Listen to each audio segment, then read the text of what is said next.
Good evening, ladies and gentlemen. You're watching 777 TV with Watson Williams, the owner of 777 Technologies and the sole holder of the patent that we showed you how to look up in the publicly available records in video update number 3 previously.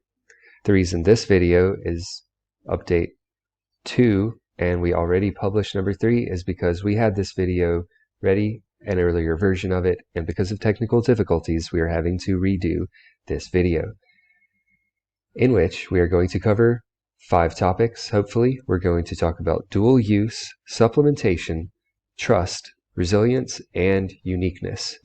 So we have a lot to get to, and let's not waste any time and let's get right to it. So our first topic is dual use, and this is in the context of video update number 1, in which we informed all of you wonderful ladies and gentlemen that none of our paid products and none of our paid services are currently, none of them are currently available outside the United States. That is because encryption technology is regulated. It is considered a dual-use technology with both civilian and military applications, and because of that, we are only selling domestically for the time being.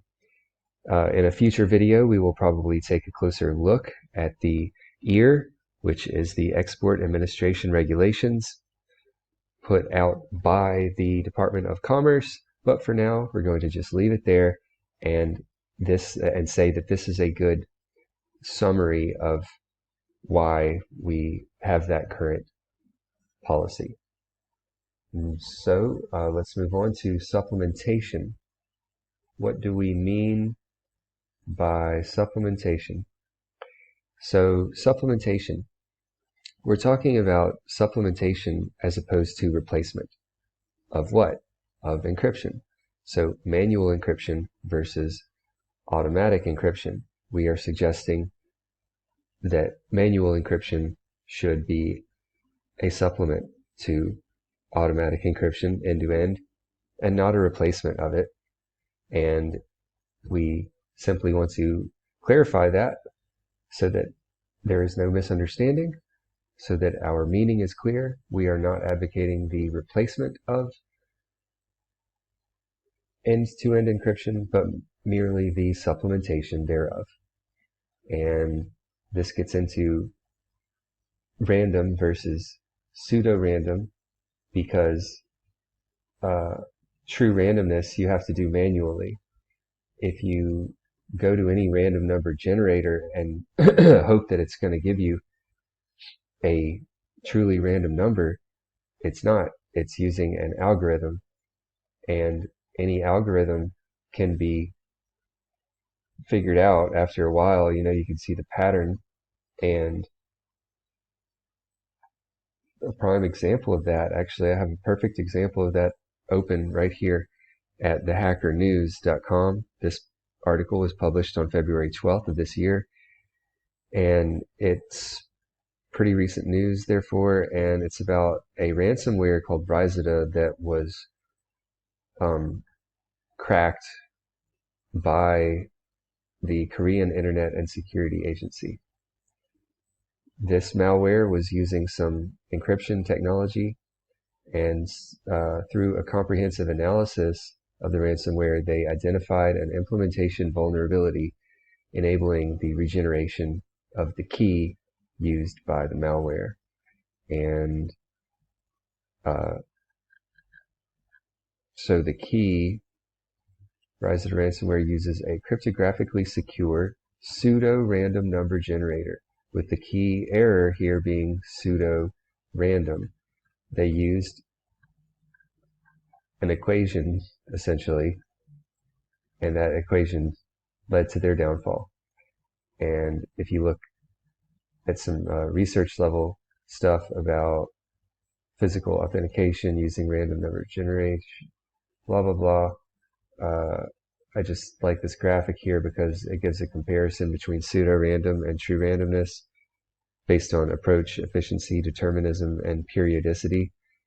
And you can kind of pause it and look at it, but I just wanted to point out the fact that the sequence of numbers can be reproduced in deterministic pseudo-random algorithms, but the sequence of numbers cannot be reproduced if it is truly random. And so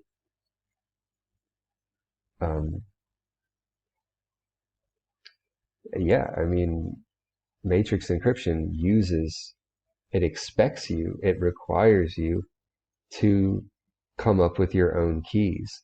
And this is an excerpt from the actual patent, sheet 26 of 40, where we're showing the all the resources, not all the resources, but like, it's sort of like a guide saying like, these are the resources that you can use in coming up with your key, and there's no rhyme or reason to it. I mean, you've got digits of constants in nature, you can use random number generators, you can obviously use your imagination, which cannot be predicted.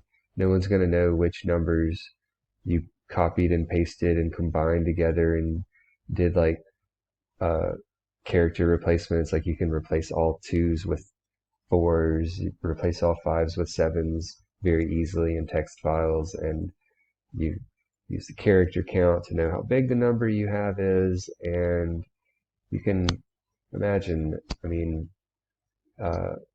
someone gets a hold of a matrix encryption, and there's just absolutely no way to know what the actual key is. You only know how long the key has to be. You will only know the number of digits that you need, but the more digits you have, the more possible combinations there are, as we will get into further in just a few moments. Let's move on to talking about trust for a minute. So trust, as we know, in cryptocurrency is something that we don't want to have to deal with. Bitcoin was created to mitigate the risk of third parties and financial transactions. And so in a trustless scenario, trust is dispersed across the blockchain through a network of distributed nodes that rely on the strength of the cryptographic mathematics to prove ownership instead of relying on one trusted party. So, yeah, not to spend too much time on this, but even though in the cryptocurrency space, we always try to minimize trust, don't let that cloud your personal judgment or relationships, because you want to trust your family, friends, and your inner circle. You want to have friends. You don't want to be isolated.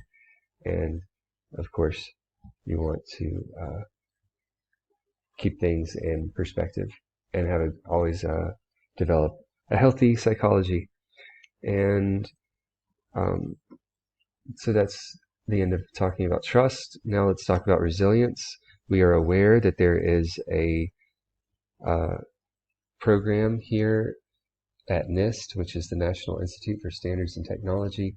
They have a cryptographic validation program where they have a toolkit where developers and researchers can use their tools in order to try and test, I think it's like to test the strength of algorithms.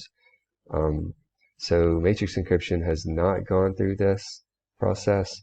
However, we have calculated theoretically the number of keys, let me say that again. We have calculated the resilience to brute force attacks as as a ratio of the correct key against all the possible keys. And in our case, it's not just the right key out of all the possible keys, but it is the right combination of codex and key out of all the possible codices and keys. And the codex calculation is equivalent to 81 factorial. We will go into that calculation in detail in a future video. The calculation of the number of appropriate keys is given by 9 times 10 to the n minus 2, which is only a slight modification of the number of positive integers with a given number of digits, which is 9 times 10 to the n minus 1. We have n minus 2 because all of the keys have 0 in their last digit, so you don't count that in the exponent. It's just minus 2 instead of minus 1. And then so then we're taking the reciprocal of this product of the number of codices times the number of keys, and the number of keys is a function of the length of the encryption. Really, it's a function of the length of the message, but yeah, we don't want to run out of time and get into too many details. I mean, there's literally detail upon detail, like everything just gets so complicated so quickly. But so this is a calculation of beta max, which is your greatest chance to decrypt successfully a matrix encryption by brute force, and that is on the desktop version that limits the input of data to 161 characters, which means that the shortest possible key is 161 times 2, which is 322. And then since n is in the denominator, with n equals 322, 81 factorial is on the order of 120 digits. So it's like 322 plus 120, and then it ends up being 5.22 times 10 to the 441st power, which is a 442 digit number. And you could play the lottery your entire life and never win. You could play every week your whole life. The chances of winning are 1 out of 300 million. 300 million has 9 digits. This number has 442. And that's your greatest chance. You can easily encrypt messages in excess of 1,000, 2,000, 4,000, 10,000, 20,000, 25,000, like 50,000 digits. It's possible. And good luck brute forcing your way through 100,000 digit encryption. I just, I say good luck to you. And so matrix encryption is unique. What we are doing is we're bringing, instead of what most crypto companies are doing, which is which is using encryption to, for example, promote a new game that is like a Web3 game, and they're using cryptocurrency, and you're supposed to be able to make money in the game, and yada, yada, yada. Well, we're unique because we are taking encryption and making that the product. So yes, it's somewhat ironic that we need encryption to offer our encryption. We need some like other standardized encryption. For example, like our website is HTTPS protected, etc. But we're trying to offer encryption as the product. And this is, we're trying to change the culture of encryption to make it something that's proactive whenever possible. And we went through this example of why automation isn't always good. It hurts the good guys. It can hurt the bad guys as well. It hurts everyone. Too much automation. If you want something done, sometimes you just have to do it yourself.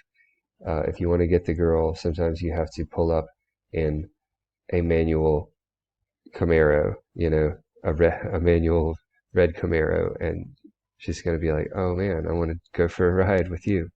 And so if you want to be that guy, then head on over to Matrix Encryption and sign up for your shiny red Camaro today.